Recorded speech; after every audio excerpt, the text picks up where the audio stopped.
I guess I'm so inspired to move now, right? With all that moves. Thank you. Very awakening for an afternoon session. I'm here today. Welcome you all, ladies and gentlemen. You can call me the coffee girl or the coffee entrepreneur because for the past 10 years, we've actually set up over 5 brands for Hong Kong, all related to coffee. I'm here today to talk about achieve higher with a can-do spirit. I guess that's basically in a nutshell what entrepreneur is all about. So let's start. The first slide. Where do we begin? Back in year 2000, I came back to Hong Kong. That's the second slide. We have the first slide. Sorry. The first slide, yeah. Okay. Back in year 2000, in fact, in Hong Kong, there were only 2 major brands, the Reds and the Greens, that were dominating Hong Kong, which it's fantastic. Hong Kong is a very international city. It's good to have international brands. But it's also time we felt that Hong Kong should have a local coffee scene, apart from the Tartan Tang that we are also in love with. Personally, I'm also in love, also addicted to coffee because that's what's keeping me awake. Back in college or in school where everybody is, I'm sure you need caffeine as well to stay awake. That's me as well. Came back to Hong Kong, I need the type of caffeine that I'm so used to, which is the more European coffee that I need for myself. So that started the urge that I should start my own cafe, which I thought it's very easy, very simple, and we took the advantage of the SARS period. Next slide, please. So we found the right time, which was during the SARS period. The rental affordability was relatively good back then. And we seized the opportunity and we offered something very different to Hong Kong.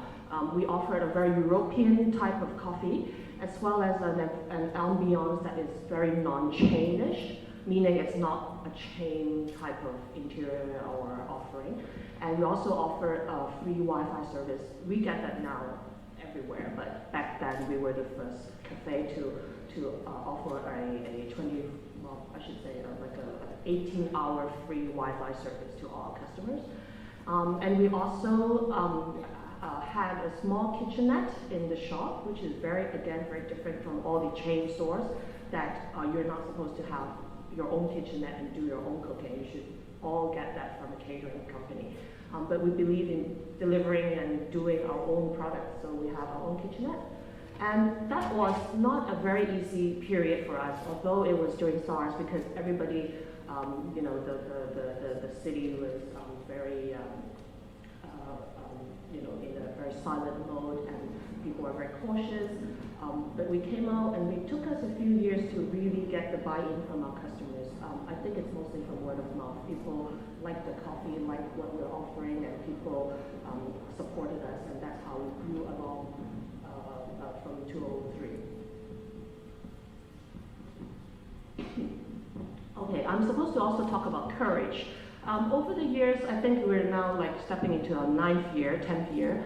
We've grown with Hong Kong, and we know Hong Kong has been in this ups and downs and all these different challenges over the past decade.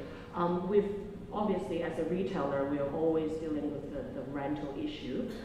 We have developed a very a more courageous way to tackle the issue by really focusing on our brand, really doing what we're best at, which is to do very good customer service, to do very good products.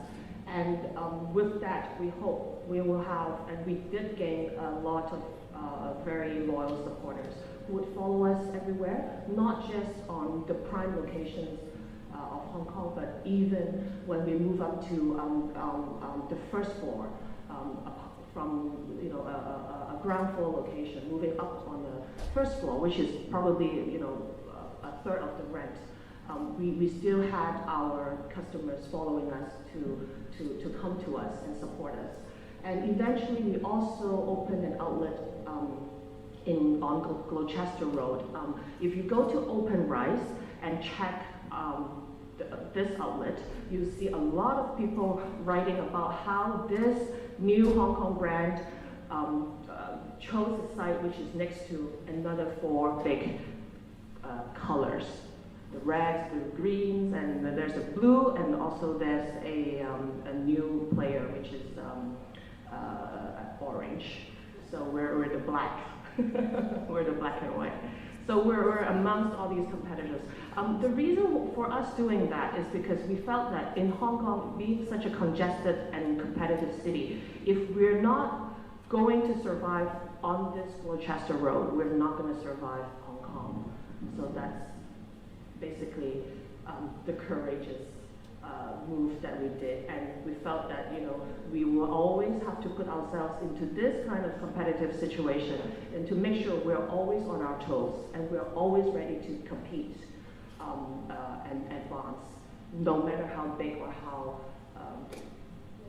how strong our competitors or overseas international competitors are.